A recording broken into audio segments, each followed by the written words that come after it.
कहानी की शुरुआत होती है एक छोटे से गांव से, जहां हरी भरी पहाड़ियों के बीच बसा हुआ एक सुंदर सा घर था। इस घर में एक नन्हा बच्चा रहता था जिसका नाम आदित्य था।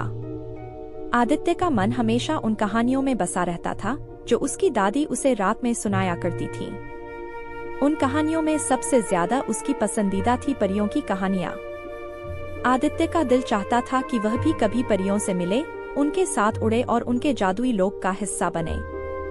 लेकिन उसे यह पता था कि परियां सिर्फ कहानियों में होती हैं और असल जिंदगी में उनकी कोई जगह नहीं होती। फिर भी उसके दिल में एक छोटी सी उम्मीद थी कि कभी न कभी, किसी न किसी दिन वह परियों से जरूर मिलेगा। एक दिन जब आदित्य अपने घर के पीछे बगीचे में खेल रहा था, उसने एक अजीब सी आवाज सुनी। यह आवाज किसी गीत जैसी थी, बहुत ही मीठी और मनमोहक। वह आवाज की दिशा में चला गया और उसने देखा कि बगीचे के कोने में एक बड़ा सा पुराना पेड़ था, जिसकी जड़ों के नीचे एक छोटा सा द्वार था। आदित्य ने पहले कभी उस द्वार को नहीं देखा था। उसके मन में जिज्ञासा जागी और उसने धीरे से उस द्वार को खोला। द्वार के दूसरी ओर एक अजीब सी दुनिया थी। यह दुनिया उसकी कल्पना से भी ज्यादा सुंदर थी।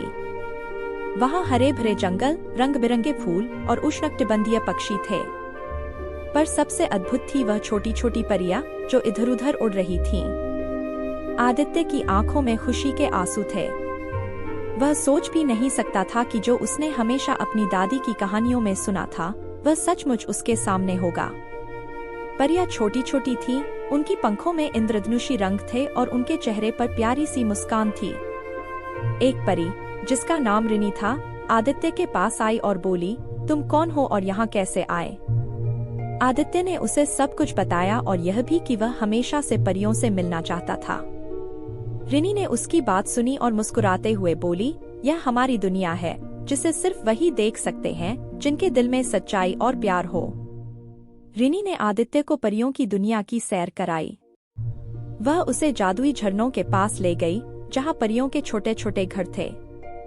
आदित्य ने देखा कि वहाँ के सभी पेड़ पौधे और जानवर भी बोल सकते थे। सब कुछ जादू से भरा हुआ था। रिनी ने आदित्य को बताया कि हर साल परियां एक विशेष उत्सव मनाती हैं, जिसमें सभी परियां और उनके दोस्त शामिल होते हैं। इस बार आदित्य को भी उस उत्सव का हिस्सा बनने का मौका मिला। उत्सव की तैयारियां जोरों पर थीं। परियां रंग बिरंगे फूलों से मंडप बना रही थीं।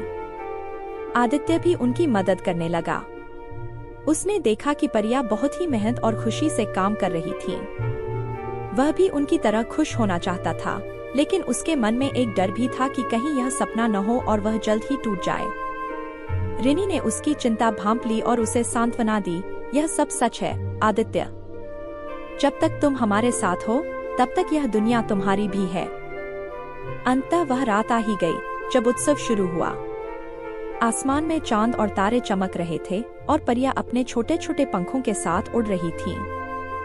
हर ओर संगीत और हंसी की गूंज थी। आदित्य ने खुद को इस जादुई दुनिया का हिस्सा महसूस किया। उसने पहली बार महसूस किया कि प्यार और खुशी क्या होती है।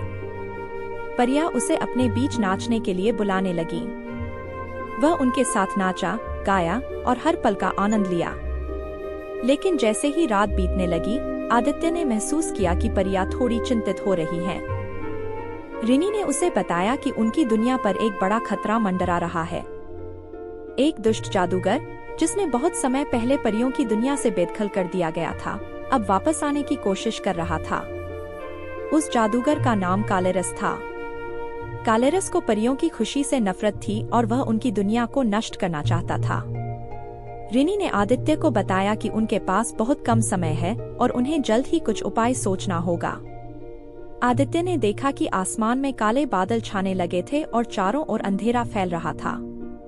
कालेरस ने अपनी काली शक्तियों से परियों की दुनिया पर हमला करना शुरू कर दिया। परियां अपनी शक्तियों से उसे रोकने की कोशिश कर रही थी, लेकिन कालेरस बहुत ही शक्तिशाली था। उसने धीरे धीरे परियों के जंगल को बंजर बनाने की कोशिश शुरू कर दी। आदित्य ने देखा कि परियां बहुत मेहनत कर रही हैं, लेकिन कालेरस को रोक नहीं पा रही हैं। उसने रिनी से पूछा कि वह क्या कर सकता है। रिनी ने कहा कि अगर कोई ऐसा इंसान हो जो सच्चे दिल से परियों की मदद करना चाहता हो, तो वह काले रस की शक्ति को कमजोर कर सकता है। आदित्य ने बिना सोचे समझे अपना दिल और आत्मा परियों की दुनिया की रक्षा के लिए अर्पित कर दी। उसकी इस भावना ने एक अद्भुत ऊर्जा पैदा की जिसने काले रस की शक्तियों को कमजोर कर दिया। आदित्य की इस शक्ति ने परियों को नई उम्मीद दी। उन्होंने मिलकर काले रस का सामना किया और अंत में उसकी काली शक्तियों को नष्ट कर दिया। काले रस को फिर से परियों की दुनिया से निकाल दिया गया और इस बार हमेशा के लिए। आदित्य की वीरता और सच्चाई ने परियों की दुनिया को बचा लिया। परियां उसकी इस महानता के लिए उसकी प्रशंसा करने लगीं। अब वह समय आ गया था जब आदित्य को अपने असली दुनिया में वापस जाना था। परियां जानती थी कि वह उन्हें हमेशा याद रखेगा और वह भी उसे कभी नहीं भूलेंगी। रिनी ने आदित्य को एक जादुई फूल दिया जो उसकी यादों को ताजगी से भर देगा। जब भी आदित्य उस फूल को देखेगा उसे परियों की दुनिया और उनके साथ बिताया हर पल याद आएगा। आदित्य की आंखों में आंसू थे, लेकिन वह जानता था कि उसे वापस जाना होगा। परियों ने उसे विदाई दी और वह धीरे धीरे उस द्वार से बाहर निकल आया जिससे वह अंदर गया था। जब वह अपनी असली दुनिया में वापस आया तो उसने देखा कि वह अब भी अपने बगीचे में था, लेकिन उसके हाथ में वह जादुई फूल था। आदित्य मुस्कुराया और जान गया कि परियों की दुनिया असली थी और वह हमेशा उसकी यादों में जीवित रहेगी। इस तरह आदित्य ने सीखा कि सच्चाई, प्रेम और वीरता से बड़ी कोई शक्ति नहीं होती। और कभी-कभी जो हम सबसे ज्यादा चाहते हैं वह हमारे दिल में बसा होता है।